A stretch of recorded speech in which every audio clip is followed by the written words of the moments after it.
Chapter 5. Who you truly are.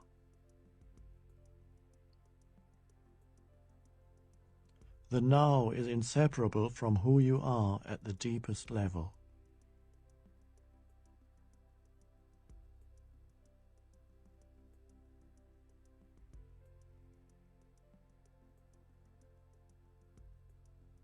Many things in your life matter, but only one thing matters absolutely. It matters whether you succeed or fail in the eyes of the world. It matters whether you are healthy or not healthy, whether you are educated or not educated. It matters whether you are rich or poor. It certainly makes a difference in your life. Yes, all these things matter, relatively speaking, but they don't matter absolutely. There is something that matters more than any of those things, and that is finding the essence of who you are beyond that short-lived entity, that short-lived, personalized sense of self. You find peace not by rearranging the circumstances of your life, but by realizing who you are at the deepest level.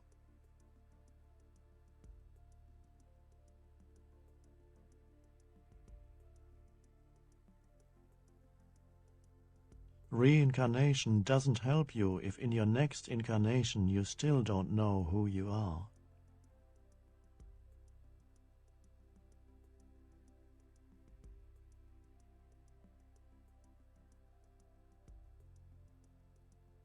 All the misery on the planet arises due to a personalized sense of me or us.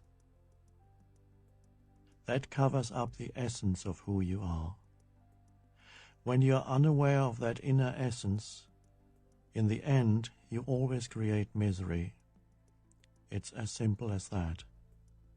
When you don't know who you are, you create a mind-made self as a substitute for your beautiful divine being, and cling to that fearful and needy self. Protecting and enhancing that false sense of self then becomes your primary motivating force.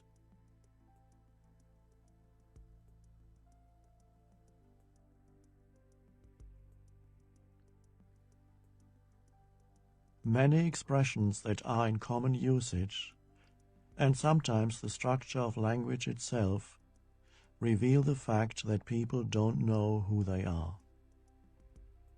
You say, "He lost his life," or "my life," as if life were something that you can possess or lose. The truth is, you don't have a life, you are life. The one life, the one consciousness that pervades the entire universe and takes temporary form to experience itself as a stone or a blade of grass, as an animal, a person, a star, or a galaxy. Can you sense deep within that you already know that? Can you sense that you already are that?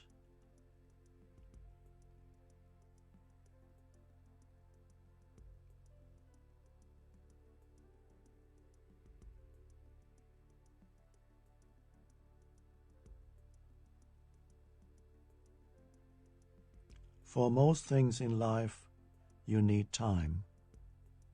To learn a new skill, build a house, become an expert, make a cup of tea. Time is useless, however, for the most essential thing in life, the one thing that really matters: self-realization, which means knowing who you are beyond the surface self, beyond your name, your physical form, your history, your story. You cannot find yourself in the past or future. The only place where you can find yourself is in the now. Spiritual seekers look for self-realization or enlightenment in the future. To be a seeker implies that you need the future. If this is what you believe, it becomes true for you. You will need time until you realize that you don't need time to be who you are.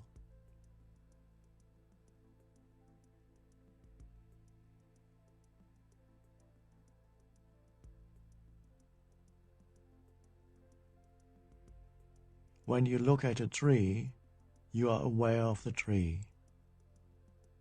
When you have a thought or feeling, you are aware of that thought or feeling. When you have a pleasurable or painful experience, you are aware of that experience. These seem to be true and obvious statements. Yet if you look at them very closely, you will find that in a subtle way their very structure contains a fundamental illusion, an illusion which is unavoidable when you use language. Thought and language create an apparent duality and a separate person where there is none. The truth is, you are not somebody who is aware of the tree, the thought, feeling, or experience. You are the awareness or consciousness in and by which those things appear. As you go about your life, can you be aware of yourself as the awareness in which the entire content of your life unfolds?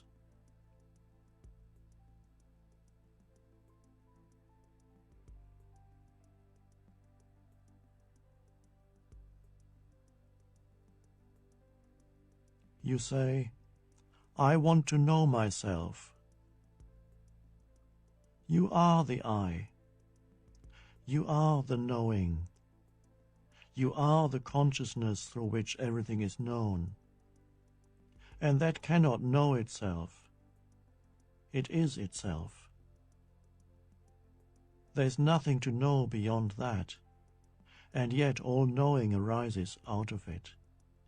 The I cannot make itself into an object of knowledge, of consciousness. So you cannot become an object to yourself. That is the very reason the illusion of egoic identity arose, because mentally you made yourself into an object. That's me, you say. And then you begin to have a relationship with yourself and tell others and yourself your story.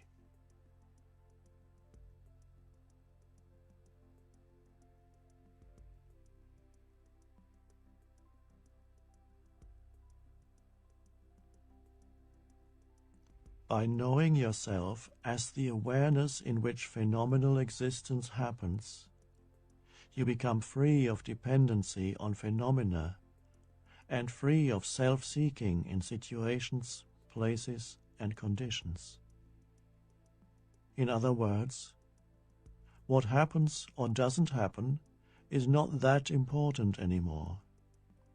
Things lose their heaviness, their seriousness. A playfulness comes into your life. You recognize this world as a cosmic dance, the dance of form, no more and no less.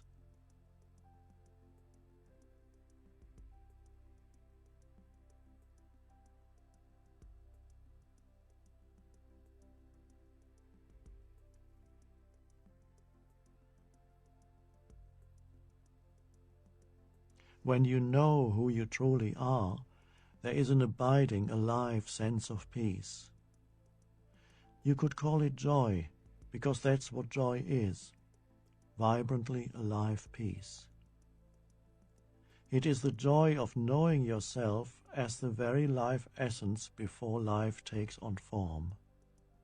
That is the joy of being who you truly are.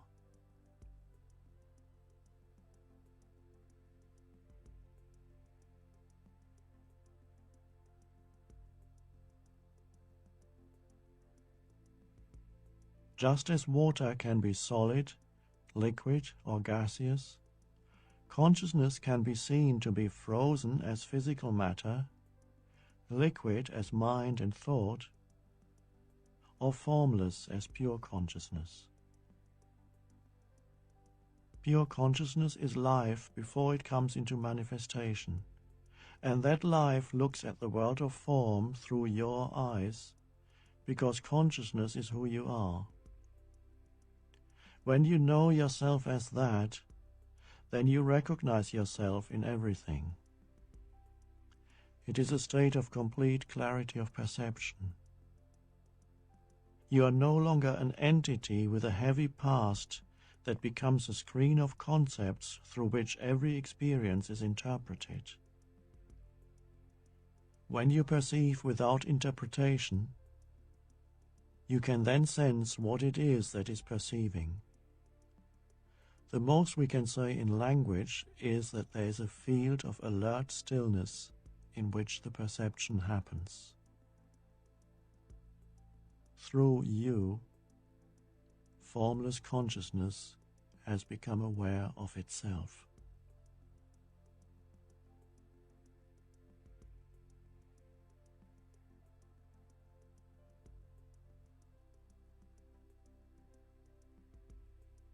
Most people's lives are run by desire and fear.